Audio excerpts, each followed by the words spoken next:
Hello guys, pag-usapan lang natin ang breaking news. May pasabog. Exclusive nga naman kasing pinag-uusapan ngayon. Si Catherine Bernardo ginulat ang mga Katniel fans dahil sa ikaw niyang suot noon kasama niya si Daniel Padilla. Kaya nga naman kasi kapansin-pansin na parang meron ng kakaibang nangyayari sa sitwasyon ni Daniel Padilla at Catherine Bernardo. Kaya hindi maiwasan sabihin ng lahat ng mga tao na nagkabalikan na daw sina Daniel Padilla at Catherine Bernardo. Samantalang ang ABS-CBN hindi niya alam kung ano ang ibig sabihin niyan.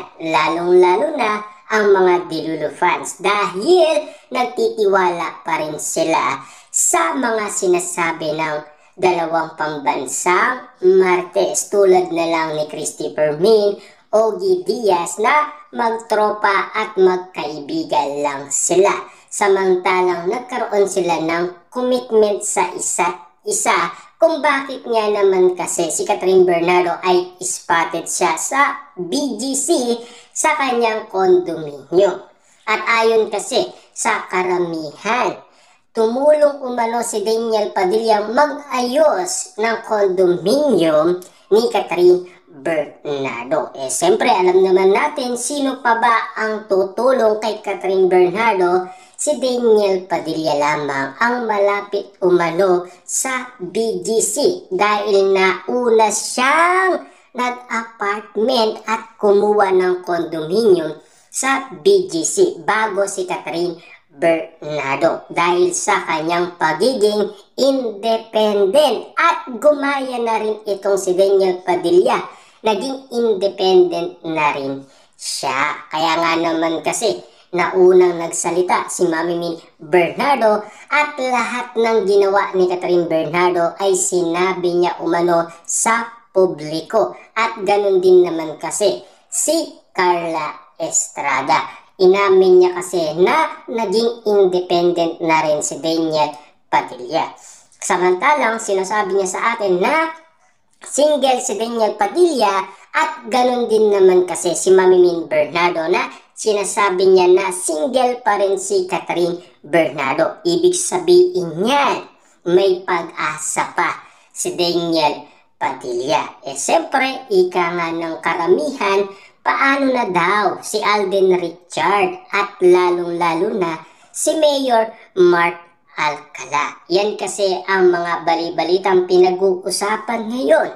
Yan kasi ang mga exclusive na nababalitaan natin na pinag-uusapan at pinagkakaguluhan at pinagpipestaan ng karamihan. Pero sa ikaw lang pala nakikita natin na talagang ang mga alaala ng Katniel na bubuo pa rin sa kanilang pagmamahalan.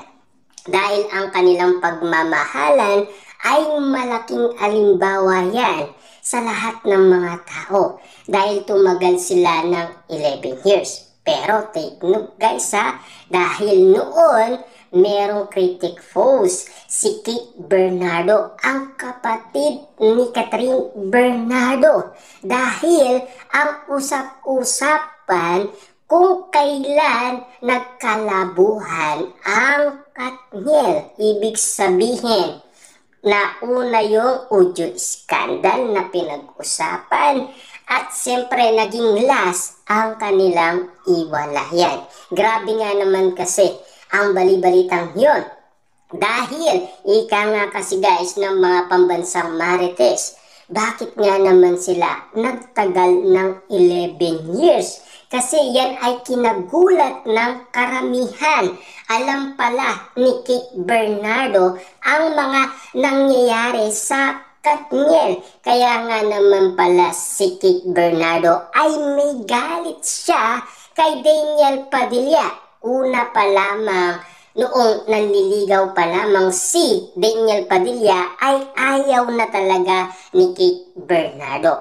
Pero wala siyang magagawa kasi mahal daw siya ni Catherine Bernardo. At wala din siyang magagawa dahil gusto naman siya ng kanyang ama at ina. Kaya nga naman kasi nagkaligawan ang Katniel. Kaya nga naman tumagal sila ng 11 years, kaso nga lang, may moment nga naman kasi lagi daw nag-aaway umano sina Daniel Padilla at Catherine Bernardo. Take note guys ha, sino nga ba ang tumutulong para tumagal ang relationship ni Daniel Padilla at Catherine Bernardo? Si Mami Min Bernardo. Noong si Chris Aquino pa ang host, ang lahat ng liim umano ni Daniel Padilla at Catherine Bernardo ay sinasabi niya umano. Kaya nga naman kasi nalalaman natin lahat ng mga update noon ni Daniel Padilla at Catherine Bernardo. Pero ang pinag-uusapan ngayon na super lupit nga naman kasi sa kilig ang mga Delulu fans, lalong-lalo na ang mga netizens at mga sawsawerang kapitbahay dahil sa ginagawa umano ni Daniel Padilla at Catherine Bernardo. Malakas kasi ang pakiramdam ng lahat ng mga tao dahil sa pinapakita umano ni Daniel Padilla at Catherine Bernardo. Totoo nga ba kaya namimiss nila ang isa't isa dahil sa mga sinusuot nila na mga alaala pa ng mga Katniel? Ibig bang sabihin nito, may pag-asa nga ba kasi magkabalikan sina Daniel Padilla at Catherine Bernardo? Yan kasi ang lahat ng mga pinag-uusapan. Yan kasi ang pinagkakaguluhan at pinagpepestaan ng karamihan. Pero tayo ay naghihintayan pa rin ng update. Pero bibigyan ko pa rin kayo ng mga update kina Daniel Padilla at Catherine Bernardo. Kaya huwag ninyong kalimutan mag-subscribe at click umano ang notification bell para lagi kayong updated sa mga isyong napapag-usapan umano sa social media. At maaari ka rin mag-comment, lalong-lalo na sa mga nangyayari kina Daniel Padilla at Catherine Bernardo. At maaari mo rin itong i-share sa mga nakakakilala umano sa Katniel na alam naman natin kasi marami umanong tagahanga sina Daniel Padilla at Catherine Bernardo naghihintayan ng update kung kailan nga naman sila magkakabalikan. Pero ito ay mga pasabog pa lamang ng Katniel.